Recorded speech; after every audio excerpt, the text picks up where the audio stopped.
এবছরের নবপত্রিকা পুজোবার্ষিকী অর্থাৎ 1432 সালের নবপত্রিকা পুজোবার্ষিকীর এটা হচ্ছে একটা প্রিভিউ ভিডিও। প্রিভিউ ভিডিও মানে হচ্ছে আমি যেদিন শ্যুট করছি সেই দিন অবধি যা তথ্য এসছে ওদের অফিসিয়াল সোশ্যাল মিডিয়া হ্যান্ডেলে, সেই তথ্যের ওপর ভিত্তি করে আমি কিছু কিছু জিনিস গেস করার চেষ্টা করব, বা কী কী নতুন জিনিস আমার চোখে পড়লো সেগুলো আপনাদের সঙ্গে শেয়ার করব। হাই, আমি রক্তিম। তো চলুন ভিডিও শুরু করা যাক। এই ভিডিওতেও আপনারা আমার শুধু গলা শুনতে পাবেন, দেখতে পাবেন না। আমার মনে হলো যেহেতু পুজোবার্ষিকী বেরোচ্ছে, তাই পুজোবার্ষিকীর বিভিন্ন রকম যে পোস্টার সেগুলো দেখিয়েই ভিডিওটা হোক। আর যতদিনে ভিডিওটা আমি এডিট করে আপলোড করব ততদিনে যদি ওদের এবছরের পুজোবার্ষিকীর কভার না এসে গিয়ে থাকে, আমি ওদের পুরনো কোনো একটা পুজোবার্ষিকীর কভার বসিয়ে দেবো, যাতে ভিডিওটা খুব মনোটোনাস না হয়। আমি একটা লিস্ট আউট করেছি, উপন্যাস, উপন্যাসিকা, গল্প, এগুলোর লিস্ট আউট করেছি। কিন্তু সেই লিস্টে যাওয়ার আগে কর্মক্ষেত্রে আমি এমন ধরনের কাজের সঙ্গে যুক্ত যে কাজ সংখ্যার বিশ্লেষণ করে এবং অনেক সংখ্যা থেকে, মানে হিউজ সংখ্যা থেকে একটা নির্দিষ্ট প্যাটার্ন খুঁজে বের করার চেষ্টা করে। সেটা কি কাজ, কোথায় করি, সেগুলো নিয়ে আমি আর যাচ্ছি না ডিটেলে। তাই আমার একটা স্বাভাবিক প্রবণতা হলো কোনো ঘটনা পরপর অবজার্ভ করার পর তার মধ্যে থেকে একটা প্যাটার্ন খুঁজে বের করার চেষ্টা করা। তো প্রথমে 1432 সালের নবপত্রিকা পুজোবার্ষিকীর মধ্যে সেই রকমই কিছু প্যাটার্ন আমি লক্ষ্য করছি, সেগুলো আমি আপনাদের সঙ্গে শেয়ার করব। প্রথম যে প্যাটার্নটা আমি লক্ষ্য করছি সেটা হচ্ছে ওনারা অ্যাপ্রোচ করেন অনেক ধরনের লেখকদেরকে, এবং এই মুহূর্তে বই পড়ার একদম খ্যাতির শীর্ষে থাকা লেখকদেরকেও, এবং বলাই বাহুল্য সবসময় তাদের কাছ থেকে ওনারা নভেলা বা উপন্যাস ম্যানেজ করতে পারেন না, কিন্তু তাদের নামটা যথেষ্ট এই পুজোবার্ষিকীর দিকে পাঠকদেরকে নিয়ে আসার জন্য। তাই বড় কিছু ম্যানেজ না করতে পারলেও অবশ্যই তারা গল্প বেশিরভাগ এরকম বড় নামদের কাছ থেকে জোগাড় করেন। এটা একটা খুব ভালো স্ট্র্যাটেজি বলে আমার অন্তত মনে হয়েছে। 2, যেদিন আমি ভিডিও বানাচ্ছি সেই দিন অবধি নবপত্রিকা এবারের পুজোবার্ষিকীর দাম ঘোষণা হয়নি, অথচ বেশ কিছু নতুন নাম ঘোষণা হয়ে গেছে। অর্থাৎ যারা আগে কখনো নবপত্রিকায় লেখেননি তারাও এবছর লিখছেন। কেউ কেউ আবার আগের বারে উপন্যাসিকা দিয়ে থাকলে তারা এবারে ফুল স্কেল উপন্যাস দিচ্ছেন। সুতরাং ধরে নেওয়া যেতে পারে নবপত্রিকা পুজোবার্ষিকী কলেবরে বাড়ছে। এবারে পেজ নাম্বার আরও বেশি হবে, সহজ কথায় পুজোবার্ষিকী আরও মোটা হতে চলেছে। কিন্তু ওদের যদি ট্রেন্ড অ্যানালিসিস করি, আবারও প্যাটার্নের দিকে যাই, ওদের গত 2 বছরের পুজোবার্ষিকীর দাম যতদূর মনে পড়ছে যথাক্রমে 260 এবং 250 টাকায়। সুতরাং ওদের কর্তৃপক্ষ একদম নিশ্চিত যে ওরা দামটাকে এমন একটা জায়গায় রাখবে যে দামটা পাঠকের পক্ষে অ্যাচিভেবল মনে হয়।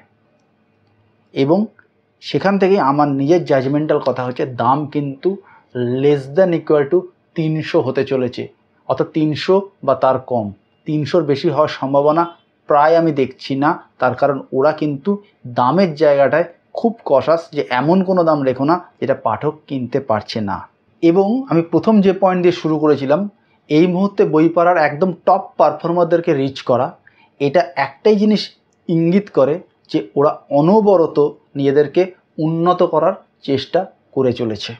এটা আরও একটা প্যাটার্ন।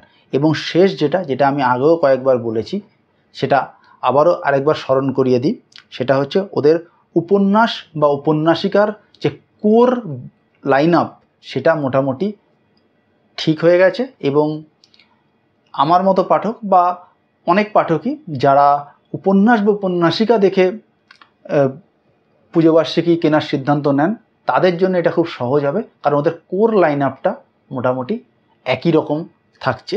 ইনক্লুশন কিছু কিছু হচ্ছে, কিন্তু এক্সক্লুশন খুব কমই দেখতে পাচ্ছি।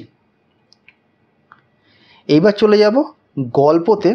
গল্পতে আমি দেখতে পাচ্ছি অর্পিতা সরকার, অভিজ্ঞান রায়চৌধুরী, রাজা ভট্টাচার্য এবং রূপক সাহা, এরা প্রত্যেকেই গল্প অথবা বড় গল্প লিখছেন।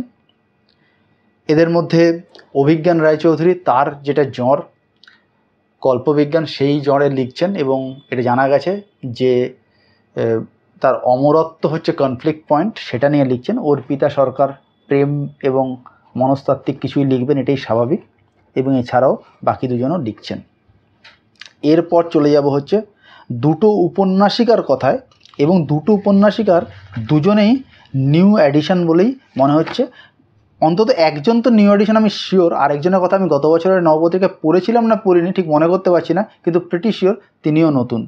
প্রথম জনের কথা হচ্ছে রহস্য উপন্যাসিকা লিখছেন অরিন্দম ঘোষ, নতুন ইনক্লুশন। এবং দ্বিতীয় হচ্ছে ঐতিহাসিক লিখছেন হচ্ছে পিয়া সরকার, এটা উপন্যাসিকা। কিন্তু পিয়া সরকারের লেখাটা নিয়ে আমি একটু বিশ্লেষণ করি। সেটা হচ্ছে এটা খ্রিস্টপূর্ব 4th শতকের প্লটে একটা উপন্যাসিকা, এবং যে টাইমলাইনটাকে এখানে কভার করা হচ্ছে এই টাইমলাইনটার জন্য একটা উপন্যাসিকা সাফিসিয়েন্ট কিনা আমি খুব একটা নিশ্চিত নই, বা আমার জাজমেন্টাল কথা বললে সাফিসিয়েন্ট হয়তো নয়। এটা সম্ভবত এই লেখাটার একটা পুজোবার্ষিকী ভার্সান, অর্থাৎ এই লেখাটা কখনো বইয়ে এলে এটা আর একটু বেড়ে বয়ে আসবে, কলেবরে বাড়বে, তার কারণ এত ছোট এটা হবে না। এরপর চলে যাব উপন্যাসে, যে লাইন আপটা নিয়ে আমি কথা বলছিলাম তার মধ্যে নতুন ইনক্লুশন নিয়ে কথা বলি। সেটা হচ্ছে রহস্য উপন্যাস। প্রথমেই দেখতে পাচ্ছি অমিতাভ রয়, ইনি নতুন, সম্ভবত গতবার ইনি লেখেননি। এরপরে যার কথা বলবো তার কথা এরপরে বলার মূল কারণ হচ্ছে যে ইনার লেখা একটা বই আমি আমার এবছরের সামার টপ 5 লিস্টেও রেখেছি, এবং প্রেমের লেখা ইনি ভালোই লেখেন, এবং তিনি এখানেও প্রেমের একটি উপন্যাস দিয়েছেন, সেটা হচ্ছে জয়দীপ চক্রবর্তী। তার জ্যোৎস্না রাত বলে একটা উপন্যাস নবপত্রিকা সপিজেন গ্রুপেরই, আমি আমার টপ 5 লিস্টেও লিখেছি, আপনারা হয়তো সেই ভিডিও দেখেছেন। তো এই দুটোর পর বাদবাকি যাদের নাম আমি পাচ্ছি তাদের মধ্যে ইন্টারেস্টিং হচ্ছে দেবজ্যোতি স্যারের লেখা। তিনি একটা গোয়েন্দা উপন্যাস লিখছেন। গত বছরের জ্যোতি চামারন আপনাদের হয়তো মনে থেকে থাকবে, মাইন্ড ব্লোয়িং লেখার পর এবারে তিনি গোয়েন্দা উপন্যাস লিখছেন। দেবজ্যোতি স্যারের গোয়েন্দা উপন্যাস আমিও পড়িনি প্রায়, সুতরাং এটা একটা আলাদাই অ্যাডিশন। যদিও দেবজ্যোতি স্যার নবপত্রিকা অনেকবারই লিখেছেন হয়তো, কিন্তু গোয়েন্দা উপন্যাসের ক্ষেত্রে এটা কিন্তু একটা নতুন ইনক্লুশন বলাই যেতে পারে। তো এই তিনটে নতুন যেগুলো চোখে পড়লো সেইগুলো পড়ার পরে এরপরে যার লেখা চলে যাব, যিনি একটি পলিটিক্যাল থ্রিলার লিখেছেন, সেটা হচ্ছে দীপান্বিতা রায়। গত বছর লিখেছিলেন তিনি অন্তর্ধানের নেপথ্যে, সেটা কিছুটা সত্যাশ্রয়ী। তো এবারেও তিনি একটি থ্রিলার উপন্যাস লিখছেন। এরপরে রহস্য, গত কয়েক বছর ধরে যিনি রহস্য উপন্যাস লিখছেন এবং যার লেখার স্টাইলের মধ্যে বিদেশি কায়দা রয়েছে, অনন্যা দাস, তিনিও লিখছেন এই দুটো। এরপরে সপিজেন গ্রুপের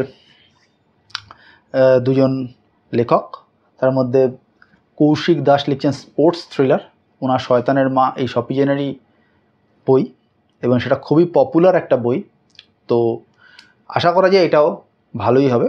আর সর্বশেষ আমি যার কথা বলবো, যিনি কার্যত পুলিশ স্টোরির ক্ষেত্রে নিজের একদম আলাদাই একটা জায়গা তৈরি করে নিয়েছেন এখনকার বাংলা সাহিত্যে, লেখক দীপ চক্র, তিনি তার পুলিশ স্টোরি নিয়ে আসছেন। এইবার এই পুলিশ স্টোরিটা